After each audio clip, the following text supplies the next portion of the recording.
A ver, todos pensamos que nuestra mente es una máquina increíble, ¿verdad? Pero, ¿y si a veces fuera nuestra peor enemiga? Hoy vamos a ver cómo nuestra propia intuición puede llevarnos por el camino equivocado y, sobre todo, cómo la estadística puede ser esa brújula que necesitamos para encontrar la verdad. Y la primera pregunta es inevitable. ¿Con qué frecuencia nos pasa esto? Pues seguramente mucho más de lo que nos imaginamos. Vamos a empezar explorando una de las trampas mentales más comunes que existen, el llamado sesgo de creencia, que afecta directamente a nuestra capacidad para pensar con lógica. Ojo a estos datos porque son brutales.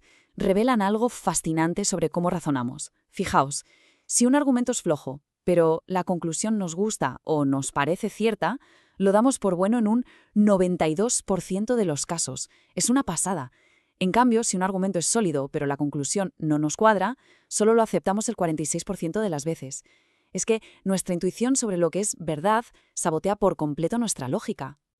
Vale, hemos visto que nuestras creencias nos la pueden jugar. Pero ¿qué pasa cuando los datos parecen súper claros? Pues cuidado, porque a veces los números también pueden ser muy tramposos. Vamos a verlo con un caso real que lo demuestra a la perfección. Las admisiones en la Universidad de California en Berkeley, allá por los años 70.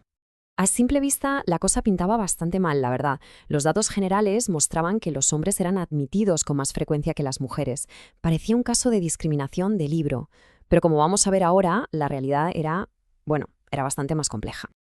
Y aquí viene la magia, o bueno, la magia de la estadística, porque en cuanto separamos los datos por departamentos, ¡zas!, la historia da un giro de 180 grados. En la mayoría de los departamentos, las mujeres tenían tasas de admisión iguales o incluso un poquito más altas. ¿Cuál era el truco? Pues que las mujeres, en general, tendían a solicitar plaza en los departamentos con más competencia, los más difíciles. Esto es un ejemplo del libro de la paradoja de Simpson, y nos enseña que los datos agregados, sin contexto, pueden ser increíblemente engañosos. Entonces, ¿qué hemos aprendido? Pues que tanto nuestra mente como los datos a primera vista nos pueden engañar. Está claro que no podemos fiarnos solo de la intuición. Necesitamos una herramienta que vaya más allá, y esa herramienta es la estadística. No es solo hacer cuentas, es un sistema para razonar con claridad y no saltar a conclusiones equivocadas. Y el corazón de la estadística es esto, la inferencia. Es un poco como cuando pruebas una cucharadita de sopa para saber si toda la olla está sosa o salada.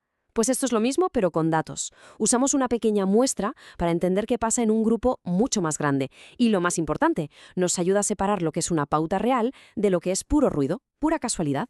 Y esto funciona básicamente poniendo a pelear dos ideas. Por un lado tenemos la hipótesis nula, que es como la idea por defecto, la que dice aquí no pasa nada, no hay ningún efecto. Es como la presunción de inocencia en un juicio. Y por otro lado está la hipótesis alternativa, que es la idea que queremos demostrar, la que dice, oye, aquí sí que hay algo. Pero para aceptarla necesitamos pruebas muy, muy sólidas. El proceso es súper lógico. Son 4 pasos muy claros. Primero, formulamos esas dos hipótesis de las que hablábamos. Segundo, recogemos los datos, claro. Tercero, calculamos un numerito, un estadístico de prueba. Y cuarto, con ese número en la mano, tomamos una decisión basada en la evidencia. Venga, vamos a aterrizar todo esto con un ejemplo práctico. A ver, ¿somos capaces de elegir algo de forma totalmente aleatoria? Imagina que le pedimos a un grupo de gente que elija un palo de la baraja, así, al azar.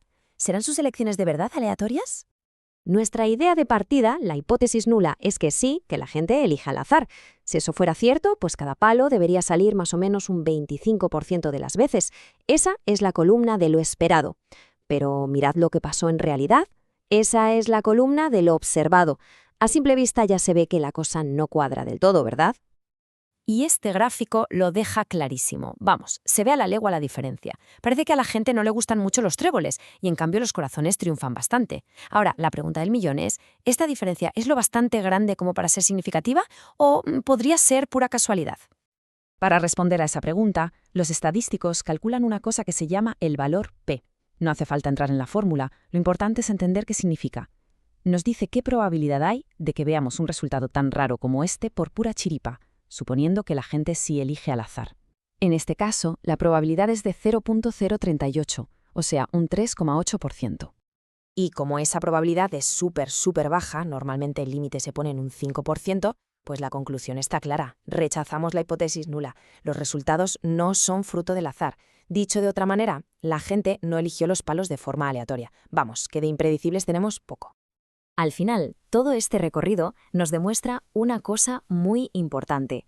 El poder de la estadística no es solo calcular cosas. Se trata de tener un método, una forma de pensar disciplinada para encontrar verdades que, como dice esta cita, a veces se ocultan astutamente en los rincones y grietas de datos complicados.